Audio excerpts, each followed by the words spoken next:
You guys remember Blue's Clues, right? It was a preschool show that many hold near and dear to their hearts, including myself, about a human caretaker named Steve and his cartoon dog named Blue going on adventures, and with each one having its story slowly revealed through clues. I used to watch DVD openings of it on YouTube, a whole YouTube Plus show called Blue's Clues All Grown Up, and a playthrough of the PS1 game all the way back in 2013. Not to mention that I watched the 10-year anniversary documentary on YouTube a year later. Honestly, this phase of my life probably lasted longer than I want to admit. I remember throwing on episodes for my sister when she was little, but the whole time I wanted to watch them too. But anyway, the show was originally pitched with a test pilot in 1995 that's been lost media for years. It finally aired its first episode in 1996 with its unique blend of live action and paper cutout style computer animation, a technology that would be used a year later in South Park. Although if you think about the show's world building too much, it kind of gets confusing. Like, there's live action humans like Steve, but there's also animated ones like Miss Marigold, so it's being live action in cartoons like different species, or maybe literally nobody cares except me. Before we can talk about the episode you all clicked on this video for, we have to talk about what made Steve such a great host. I decided in order to understand how to answer this question, I would just revisit the first episode of my childhood DVD of the show called Blue's Birthday, because why not? I'd use my family PC to do this since the laptops I have don't have disk drives, because unfortunately they don't make them that way anymore. I wasn't able to get footage from it because of encoding errors with the DVD file and the built-in screen recorder on the PC not working, just a bunch of nerdy stuff. But honestly, before I finished rewatching the episode, I kind of came to the assumption that Steve's interactivity with the audience felt genuine, because it seemed like he was genuinely being himself and not just playing a character, which I wouldn't be surprised if that's why he used his real name on the show, a decision that most kids TV hosts probably wouldn't do. The fact that the show was actually filmed in front of a live audience probably added on to how genuine his connection to those watching felt, especially compared to other shows like Mickey Mouse Clubhouse, when anytime bro tried to talk to me on there, I just wanted to punch the nigga in the face. Pow! Just watching a few seconds of one of these episodes, you can kind of get the sense that he was just a normal introverted guy who just happened to let out his more goofy side on television, the same way that online content creators today, including myself to a certain extent, have done. This is slightly off topic, but another thing I wanted to mention was the close attention to detail in the show's visuals. Like, even when Blue puts a paw print on the screen, when you look closely, you can see the construction paper textures. And this episode aired in 1998, so this isn't even HD, and you can still notice the amount of passion that was put into every single frame. Plus, not to mention the green screening, like, you could do that from your phone nowadays, but back then, they probably had to put VHS tapes together and all types of stuff. Oh wait, we were supposed to be talking about Steve. My bad. After rewatching the full episode, it did nothing but confirm everything I said. He kept his energy up throughout the entire thing, but it never felt forced.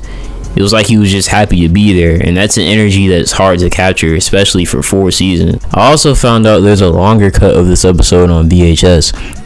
I grew up with the DVD version, so this is a surprise. It's basically a Game of the Year edition of Blue's Birthday. It's crazy. But check it out on the Blue's Clues wiki if you have time. It should be in the description. Ah, damn, I did it again. But even after saying all this, how did they give our boy a proper send-off? I just started rewatching the episode and your boy just realized Joe was Steve's brother. That's something I had forgot, and I just kind of assumed they were homies or something. It's slowly starting to come back to me now. I also forgot that Joe had made multiple appearances on the show before this episode, and that he stole my boy Steve flow by having a shirt with the same color. Or maybe it was always the intention for the color to change, I don't know.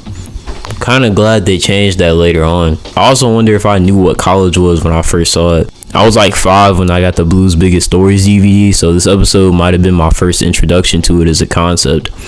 I think Steve did a great job of explaining what it was in a way that kids could understand. A really big school that you could learn a lot of things in. Plus, it was fun to see Steve and Joe run through their routine together. especially since it would be the last time that would be the case. I also like how much the college blends in with the show's art style. As somebody who plans to attend college in a couple of years, I wish I could go to one as cool and innocent looking as Steve's. Watching this episode felt like no time passed, but at the same time it did. It's hard to explain, but knowing that I'm almost an adult, knowing I was so young when I first started watching the show, but that I could return to a piece of my younger self when I watched this, it was bizarre. As I try to look past my nostalgia and really look at this episode for what it is, I feel like it was beautifully written. Having the structure of a traditional episode while doing the whole surprise party plot in order to give us a glimpse of what Joe would be like as a host on his own, while still tying it back to who the episode's truly about. Hearing Steve's speech to the viewers watching at the end of the episode hit me so hard emotionally now that it's been 12 years since I watched the episode for the first time. When I found the screenshot from this episode I used for the thumbnail, it was listed on TV Tropes as a tearjerker, and honestly, I can't think of a more accurate depiction. The documentary also gives us a larger peek into what made this episode so great. By the way, I really encourage you to go watch the full thing on YouTube when you have time. It's only like, I want to say like 14 minutes. I've been obsessed with behind the scenes work on my favorite shows since I was a kid, and I wouldn't be surprised if it started because of this. Despite how short it is, it really does give you a lot of context on how the show ended up being as unique as it is. It opened up my eyes to some stuff I forgot about, like how he initially left because his hair was receding and how people were spreading rumors he died after he left the show. Bro had to go on to the Rosie O'Donnell show just to clear things up.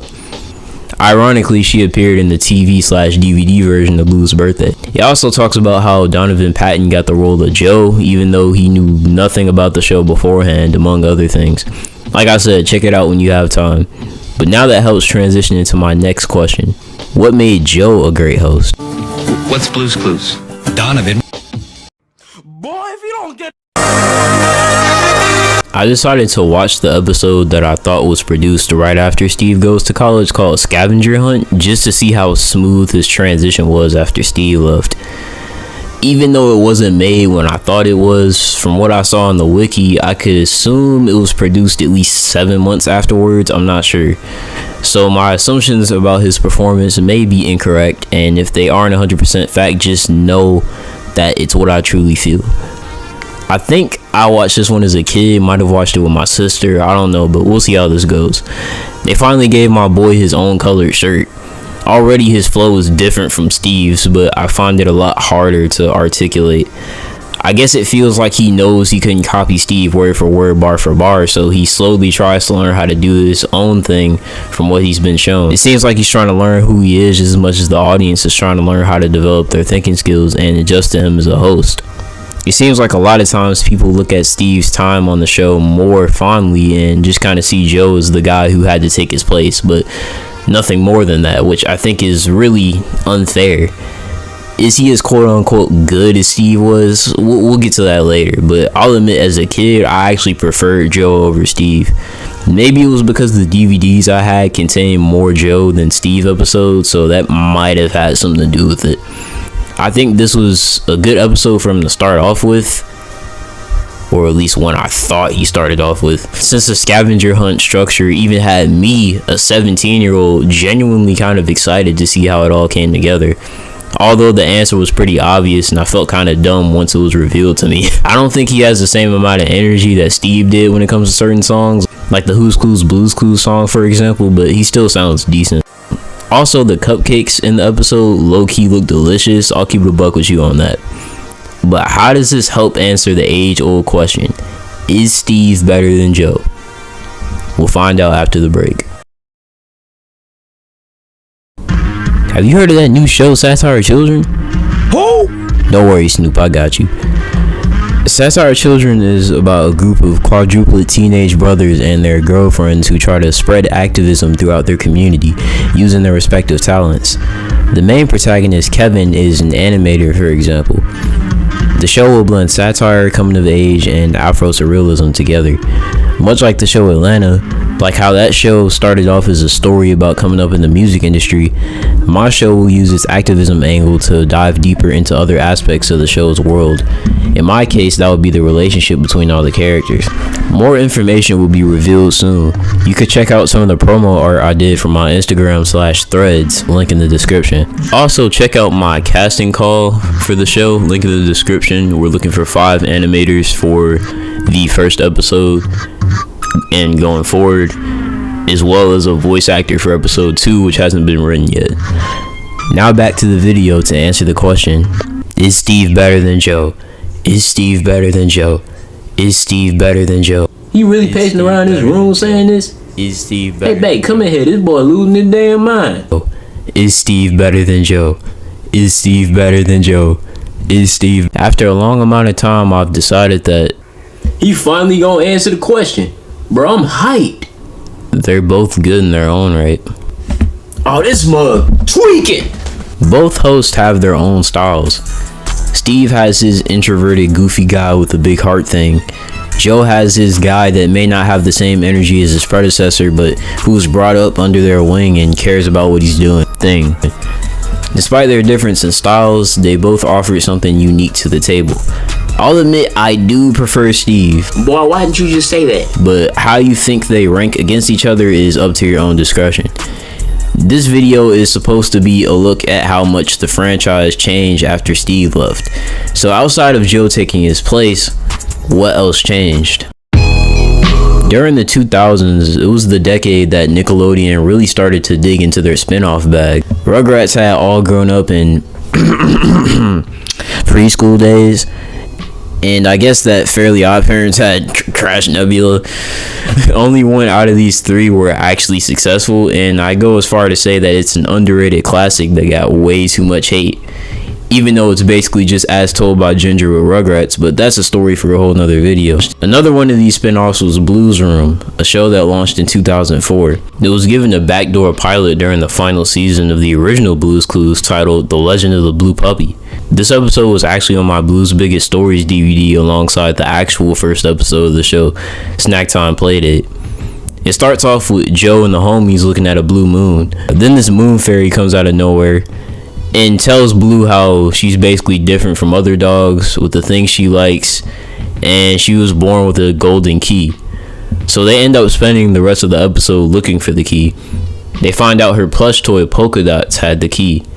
I low-key forgot that it could talk too, so it was kind of funny seeing that scene again. They spend the entire episode looking for the lock, and they sing this jazzy song throughout the whole thing. It actually goes pretty hard, but you know for a fact YouTube won't let me play it. Because of how much Blue struggled to find the lock at first, Mr. Salt and Mrs. Pepper cheered her up with some cookies. Bruh, I swear everything they bake in the show goes so hard. They should make like a pop-up shop with nothing but treats they baked in the show, like for real. They finally find the lock that fit, and we get to the moment that probably blew a lot of kids' minds back in the day. My nigga, Blue can talk? They proceed to show us all the characters that we'll see in Blue's Room going forward. Whoever voiced Dinosaur Bro over here was having a field day, bro. I low-key forgot that it was his catchphrase to say roar that loudly and with that much emphasis. I also noticed you could see the puppet strings on Fred. I'm not sure if it was intentional or not. I just thought that was interesting. It was beautiful hearing that theme song again as well. Matter of fact, you know what? Forget copyright. I'm gonna go ahead and play this banger.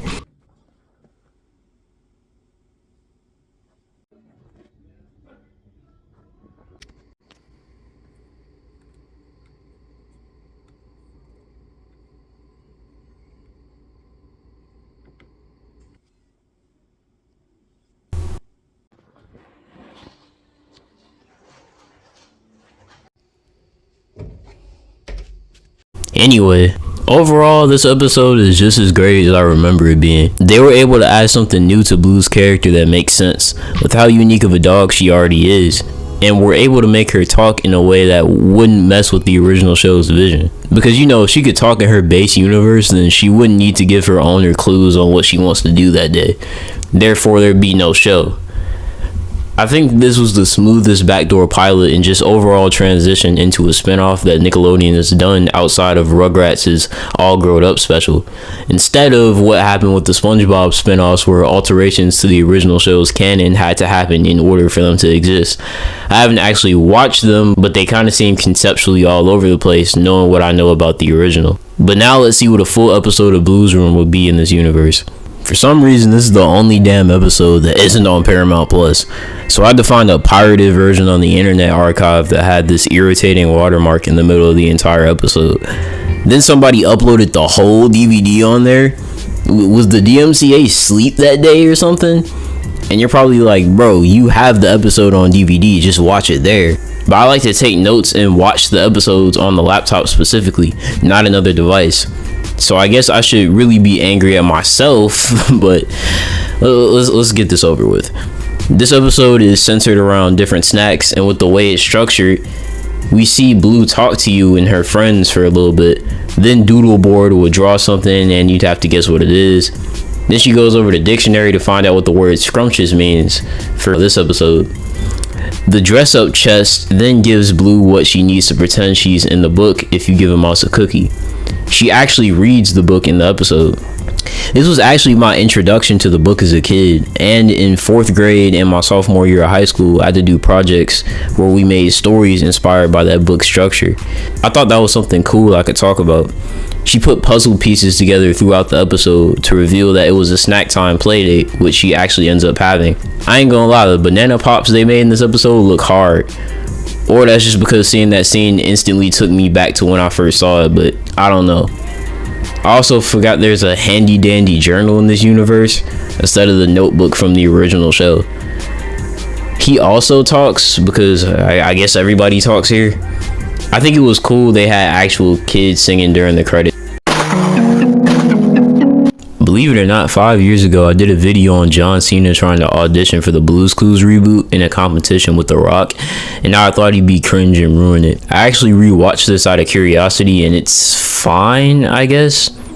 Not only did I accidentally call Steve Burns Steve Jobs multiple times and didn't bother to cut it, but surprisingly, my opinions on what made Steve a great host and my original bias towards Joe, even back then as an 11-year-old kid with a dorky prepubescent voice, are pretty much the same as the ones that I said in this video. Steve Jobs said he met so many friends,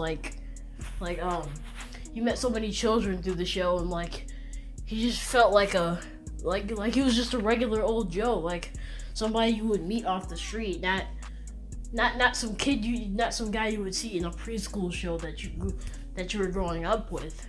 No, I do think Steve is better now. When I was little, I always thought Joe was better, but things have changed since then, because I used to watch most of my Blue's Clues DVDs had the later episodes, and I didn't really experience a lot of the older episodes. I knew who Steve was because I saw a few of the older episodes, but I never really watched a lot of them. So I basically said that since John Cena has a more celebrity-like image compared to Steve, it just wouldn't work, which I guess isn't too bad of a take. Then I started going off about how much I miss the old Nick Jr. and all this stuff or whatever, things I could care less about now since I'm not the target demo for this network now, and I wasn't even back when I made this video, but I guess I illustrated my points somewhat well considering I didn't use scripts much back then. But literally none of this matters. Neither John Cena nor The Rock got picked.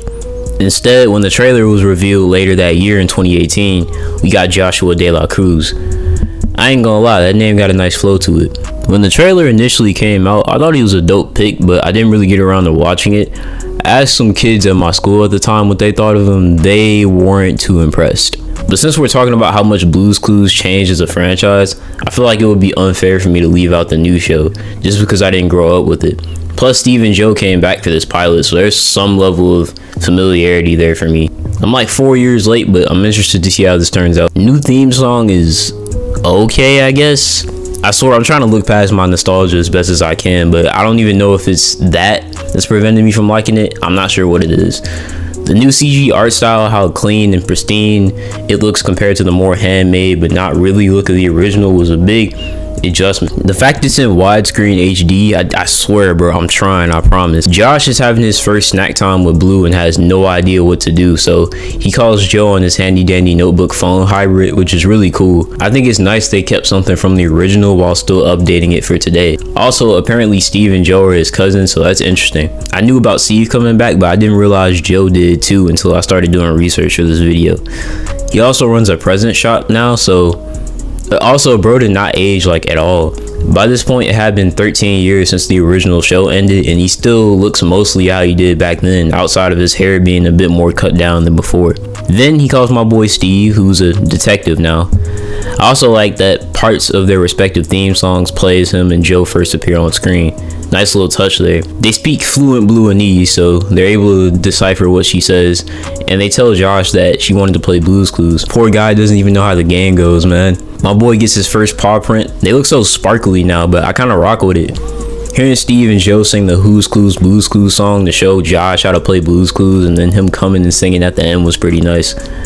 I feel like this is a nice use of nostalgia because although Steve and Joe aren't hosts anymore, we get to see them teach Josh how to do it. As Josh tries to put Blue's Clues together, he runs into Mr.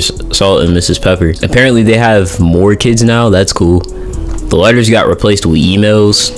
Anyway, after helping some little birds find their friends in a painting him and Blue skidooed into, Josh finally figured out Blue's Clues for the episode. She just wanted a cup of milk. Also, his We Just Figured Out Blue's Clues rendition is a legitimate banger. The guitar on it goes hard.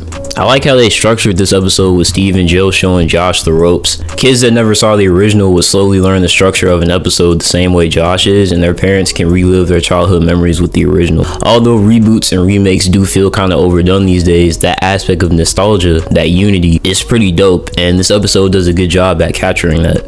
Dope episode, but what did they do to Magenta's glasses? I'll be honest, I'm not even completely sure if I need to talk about this movie. Just from watching the pilot, that already kind of gives me a general idea what the current era of Blue's Clues is like.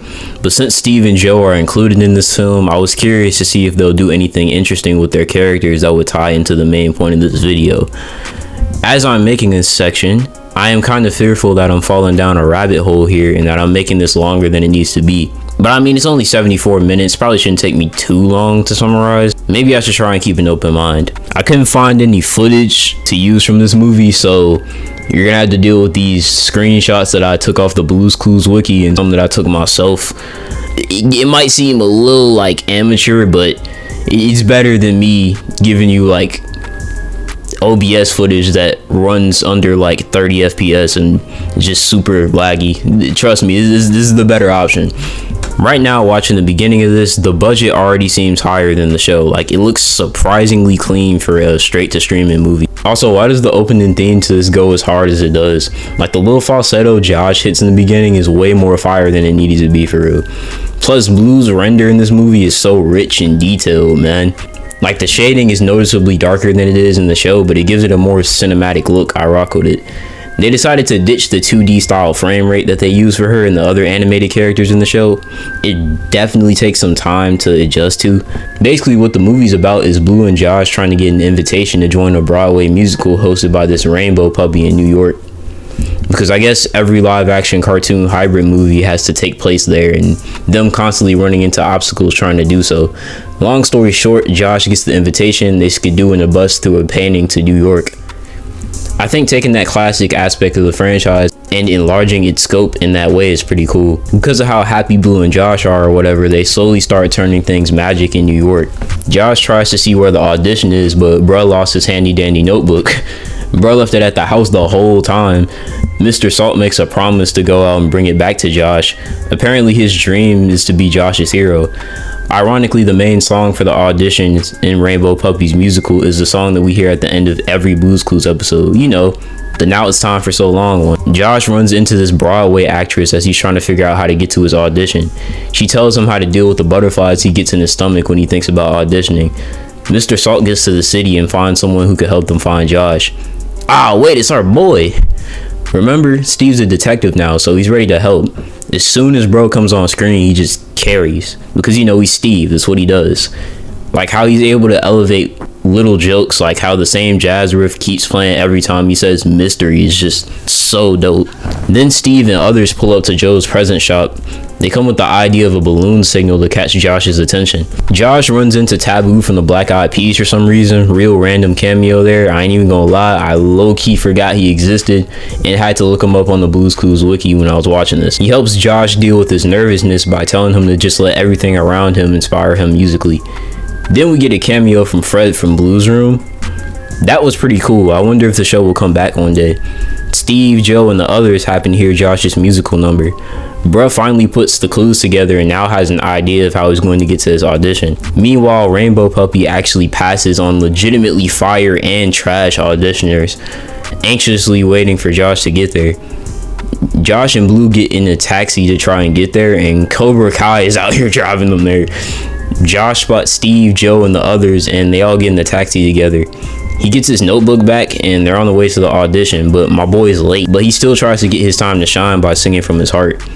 Rainbow Puppy manages to stumble upon his appearance through the magic on the handy dandy notebook camera, I guess. And luckily my boy got the part. This was a pretty fun movie.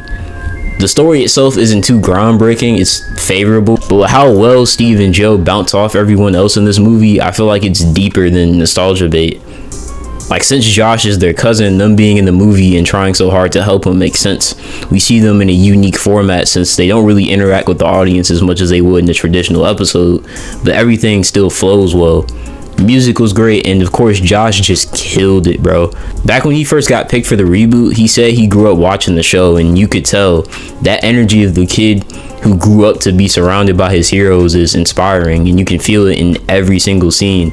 And the fact that it's a musical elevates those emotional aspects of his performance even more. This video was originally supposed to be about how Steve still has an effect on those who grew up with the original despite him leaving. But after taking a look at all of this stuff related to the reboot, I think it's so cool that he inspired so many kids and could, alongside Josh and Joe of course, while still keeping his character fresh. But on the topic of Steve leaving an impact on former generations of fans, this brings me to my final thoughts. 2021, as many of you may already know, for the 25th anniversary of Blues Clues, Steve shared a short but sweet message about his time on the original show, talking directly to the kids that grew up with the original. He talked about how although it was a hard decision to make for him to leave, it's what he wanted to do. He made this message as a reminder to his audience that although so much has changed since they were kids, that everything is going to be okay. I was like 15 when this message first came out. I was moved by it, but it didn't hit me as hard as, say, my auntie who was actually alive when the show was still running. Unlike me, who experienced it through DVDs and reruns. I'd still say that now, to a certain extent, even though I do have a lot of impending responsibilities with me being a year away from graduating high school, I'll get into all that later. There's one more thing I want to show you. Everybody knows about the 2021 message, but this speech that he did at a university in Arkansas about 3 months ago completely went under the radar. I hadn't finished reading it when it first came out, but even back then I knew it would come in handy for this video. This is the part that really got me when I first read it. Quote, one of the first things he requested was to have the house lights turned back on. That way he could see the audience's faces. He claimed that he had spent so much time talking to the show's viewers through a camera 20 years ago that he wanted to see what everyone looked like now that everyone has grown up. As the lights slowly faded back on, I could hear people sniffling and I could see them tearing up at Burns' sincerity. It was like two old friends catching up after an extended time apart. Even after all that time, he was able to have that deep of a connection with the audience without even really knowing them. All that stuff I said earlier in the video about his sincerity is not just as a host, but as a human being seeping through the screen applies here.